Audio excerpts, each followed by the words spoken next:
أعوذ بالله من الشيطان الرجيم. بسم الله الرحمن الرحيم. هل أتى على الإنسان حين من الدهر لم يكن شيئا مذكورا إنا خلقنا الإنسان من نطفة أمشاج نبتليه فجعلناه سميعا بصيرا إنا هديناه السبيل إما شاكرا وإما كفورا إنا أعتدنا للكافرين سلاسل وأغلالا وسعيرا إن الأبرار يشربون من كأس كان مزاجها كافورا عينا يشرب بها عباد الله يفجرونها تفجيرا يوفون بالنذر ويخافون يوما كان شره مستطيرا ويطعمون الطعام على حبه مسكينا ويتيما وأسيرا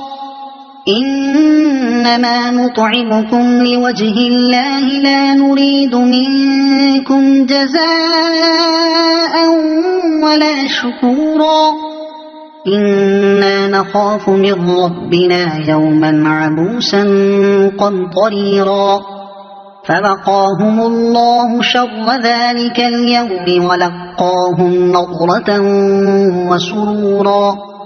وجزاهم بما صبروا جنة وحريرا متكئين فيها على الأرائك لا يرون فيها شمسا ولا زمهريرا ودانية عليهم ظلالها وذللت قطوفها تذليلا ويطاف عليهم بآنية من فضة وأكواب كانت قوارير من فضة قدروها تقديرا ويسقون فيها كأسا كان مزاجها زنجبيلا عينا فيها تسمى سلسبيلا ويطوف عليهم ولدان مخلدون إذا رأيتهم حسبتهم لؤلؤا منثورا وإذا رأيت ثم رأيت نعيما وملكا كبيرا عاليهم ثياب سندس خضر واستبرق وحلوا أساور من فضة وسقاهم ربهم شرابا طهورا إن هذا كان لكم جزاء وكان سعيكم مشكورا إنا نحن نزلنا عليك القرآن تنزيلا فاصبر لحكم ربك ولا تطع منهم آثما أو كفورا واذكر اسم ربك بكرة وأصيلا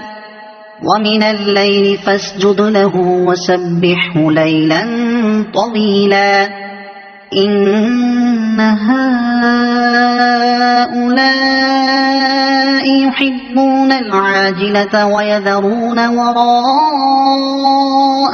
يوما ثقيلا نحن خلقناهم وشددنا أسرهم وإذا شئنا بدلنا أمثالهم تبديلا إن هذه تذكرة فمن شاء اتخذ إلى ربه سبيلا وما تشاءون إلا أن يشاء الله إن إن الله كان عليما حكيما يدخل من يشاء في رحمته والظالمين أعد لهم عذابا أليما صدق الله العظيم.